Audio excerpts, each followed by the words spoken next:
Momentum का मतलब बेटा क्या लिखोगे? It state that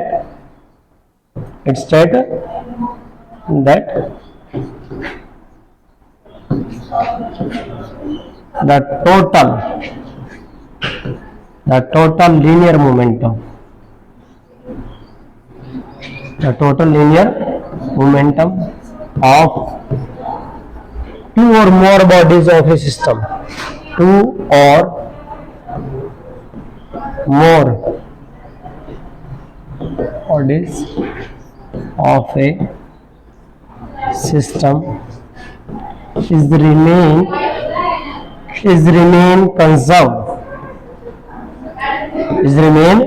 conserved unless, भाई जब तक क्या ना बेटा क्या ना लगाई जाए, कोई फोर्स ना लगाई जाए या एक्सटर्नल फोर्स को जाए जीरो.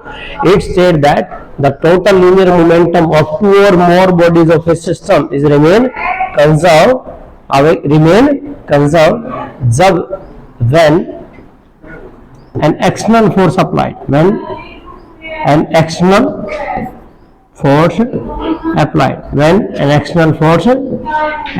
is zero. क्या हो जाए बेटा? एक्सटर्नल फोर्स अप्लाइड जो करिए हो क्या जाए बेटा? जीरो हो जाए. तो ये बात हमने कर भी रखी है बेटा कंजर्वेटिव मोमेंटम में. कैसे कि मान लीजिए टू पार्टिकल्स है, a system of the two particle. ये बात मैंने पहले कराई थी कि भाई एक पार्टिकल है जिसमें एक सिस्टम है जिसमें दो पार्टिकल है, एक की मास m1 है, एक की मास m2 है, एक की वेलोसिटी v1 है, एक की वेलोसिटी v2 है. ठीक है. तो टोटल मोमेंटम यदि हम फोर्स ना अप्लाई करें तो टोटल मोमेंटम क्या रहेगा? क्या जाएगा बेटा? कांस्टेंट. क्यों जाएगा? कांस्टेंट. इसका एग्जांपल ये ले लीजिए बेटा. देखिए आप जो है आपने देख रहा था टोटल मोमेंटम जो होता है, ये तो टोटल मोमेंटम है dp बाई dt. ये तो टोटल मोमेंटम हो गया.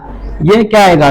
Momentum of first body plus ये बेटा momentum of the second body plus ये बेटा मोमेंटम ऑफ थर्ड बॉडी, इसकी थर्ड बॉडी तीसरी body plus up to end क्या आएगा बेटा? nth momentum of the nth body by dt.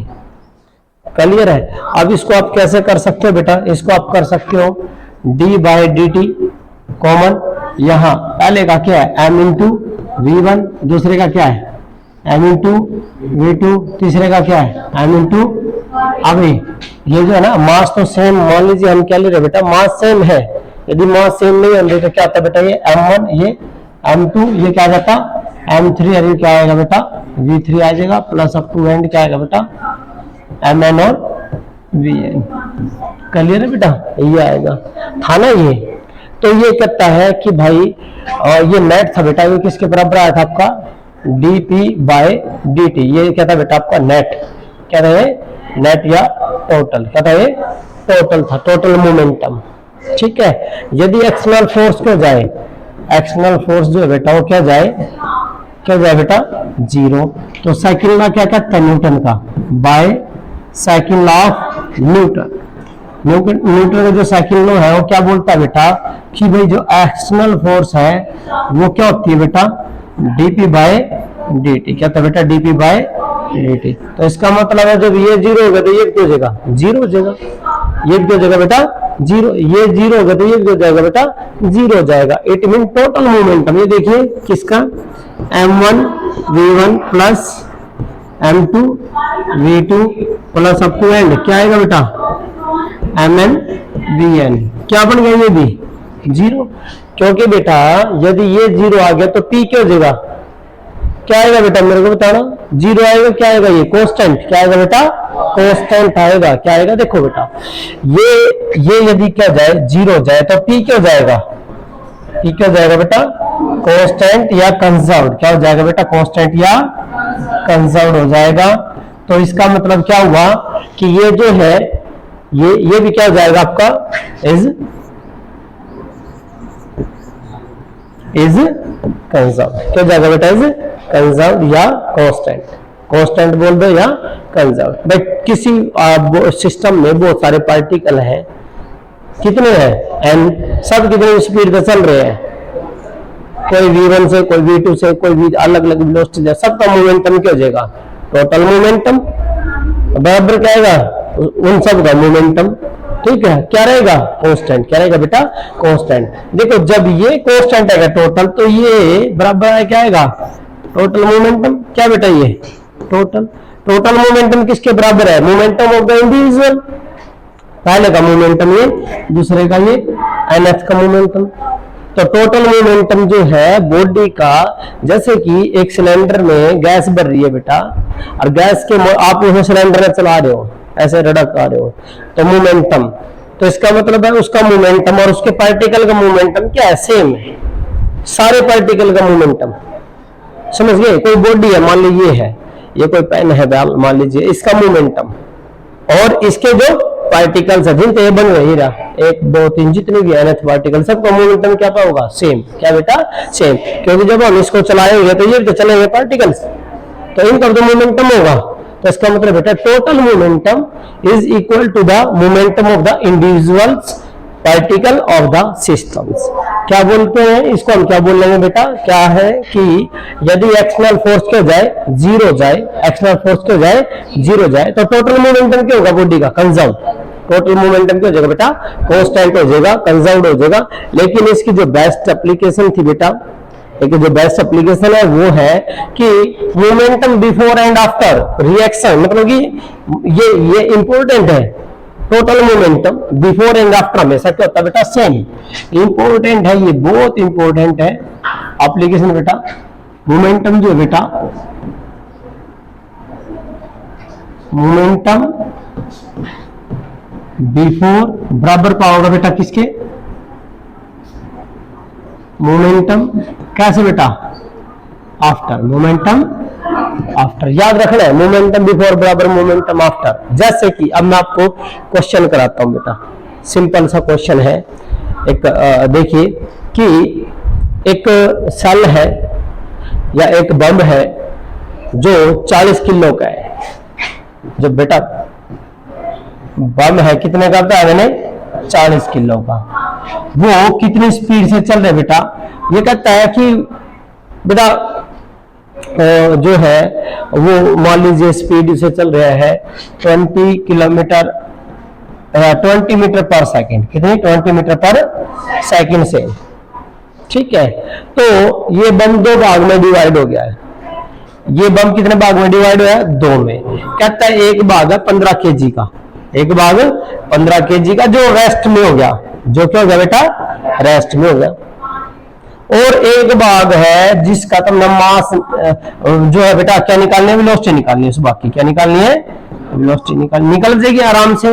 इसकी वेलोसिटी कितनी है, 0, क्योंकि तो रेस्ट में हो गया। यू 15 केजी का, टोटल कितना है 40 का, 15 यू आ गया तो कितना बच गया 25, यू कितना बच गया 25 केजी।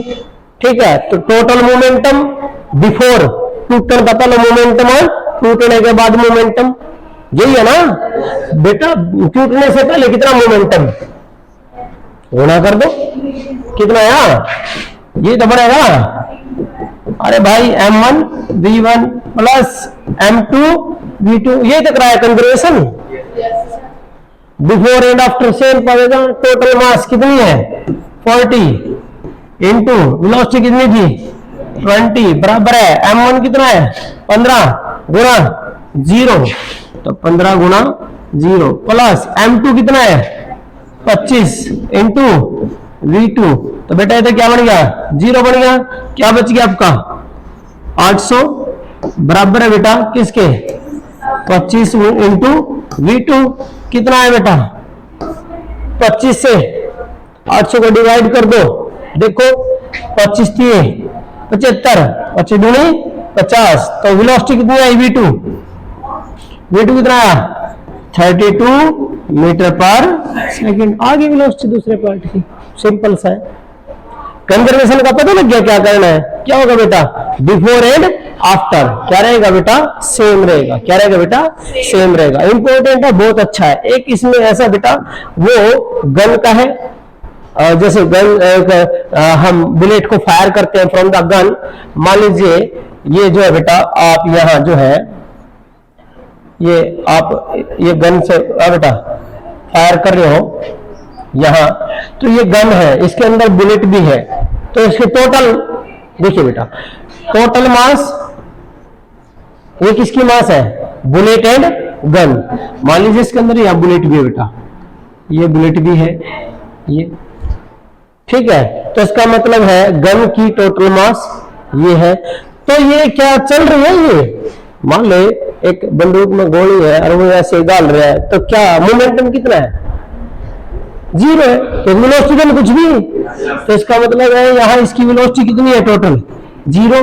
लेकिन ये तो क्या बेटा? Before firing. क्या बेटा? ये बिफोर फायरिंग, फायरिंग से पहले। और लेकिन जब ये फायरिंग कर देगा तो बेटा आपने पता है कि बुलेट भाई अलग, ये बुलेट है बेटा, तो बुलेट की मास m2 और वेलोसिटी v2, और इसकी मास गन की मास क्या हो जाएगी बेटा?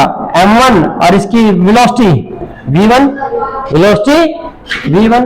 ये हम प्रूफ करेंगे बेटा कि जैसे हम गोली चलाते हैं या फायर करते हैं तो बैक आती है, बैक आएगी, रिकॉइलिंग बैक आएगी। जो बंदूक है या फिर आप पिस्टल लगा लो, बंदूक पीछे आती है।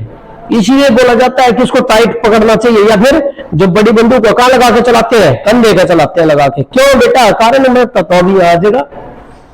इसका मोमेंटम m1 v1 प्लस इसका momentum m2 a2। Total momentum कितना है? बिफोर तो 0 है, आफ्टर ये आ गया। हमें किसकी स्पीड काटनी है? गन की जो स्पीड का वापस आओगी, तो बेटा गन की स्पीड काटना है, v1 काटना है। तो आप ये यही रख लो, इतना पढ़ा ले। जो क्या होगा? m2 v2 बराबर कितना बेटा? ये माइनस को हो गया ना, m1 और v1। क्या निकालना है यहाँ? v1 निकालना है। तो v1 कितना आएगा देखना, व्हाट इज v1?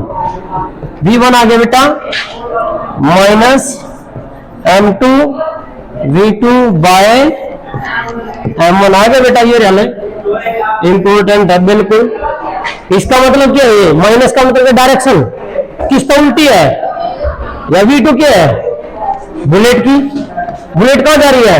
आगे है, तो ये माइनस का निशान लग गया। तो इसका मतलब क्या है? ये भी स्पीड कितनी है? माइनस है, पीछे है। बुलेट आगे जाएगी तो गन पीछे जाएगी, बुलेट आगे जाएगी तो बेटा गन पीछे जाएगी। इसीलिए उसको टाइट बांधा जाता है। टाइट क्यों बांधा? या फिर आपने देखा होगा जो तोफ चलाते हैं, गोला गालियां, या फिर बड़े बड़े जब ये आपके युद्ध होते हैं बेटा, तो क्या होता है? जो बड़ी बड़ी तोफें होती है उनको किसके अंदर रखा जाता है? खड्डा खोद कर, या फिर उनको बहुत ज्यादा बोझ होता है, वेट होता है बहुत ज्यादा। क्यों रखा जाता है वेट? क्योंकि जितनी ज्यादा मास होगी उतनी ज्यादा क्या होगी? वेलोसिटी कम। या कौन सी वेलोसिटी है? रिक्वाइलिंग। कौन सी बेटा? रिक्वाइलिंग। कौन सी बेटा? ये रिक्वाइलिंग। कौन सी बेटा? ये रिक्वाइलिंग वेलोसिटी। कौन सी बेटा? रिक्वाइल। रिक्वाइलिंग मीन्स वापस आने की वेलोसिटी। यदि ये मास ज्यादा होगा तो वेलोसिटी क्या देगी? कम। मास ज्यादा होता है बेटा, वेलोसिटी कम। इसीलिए जो है उसको क्या किया जाता है बेटा? या तो खड्डा खोद के उसमें दाबा जाता है, ठीक है। या बड़ी बड़ी तोप में क्यों? बड़ा बड़ा वेट होता है, बड़ी मास होगी बेटा। कारण क्या है? बड़ी ज्यादा होगा तो एम की जगह ज्यादा। या हम ये लगा लें, पिस्टल होती है, पिस्टल को बेटा जब हम टाइट पकड़ते हैं ना, तो ये दोनों बॉडी क्या बनेगी? एक। क्या बनेगी? एक बनेगी। तो बेटा मास बढ़ नहीं गई, मास बढ़ जाएगी तो स्पीड क्यों देगी? कम। और लूज कर दे, लूज करके चलाओ, दोनों बॉडी अलग अलग हो रही, दोनों बॉडी अलग है, तो एक अलग जाएगी, एक अलग जाएगी। और यदि हम यहाँ ऐसे यहाँ करके चलाते हैं तो इसका मतलब बिल्कुल यहाँ लगा लेते हैं। क्यों लगा लेते हैं? क्योंकि दोनों क्या बना दी? एक बना दी, तो मास हो जाएगी ज्यादा, मास ज्यादा तो वेलोसिटी कम। तो ये था बेटा।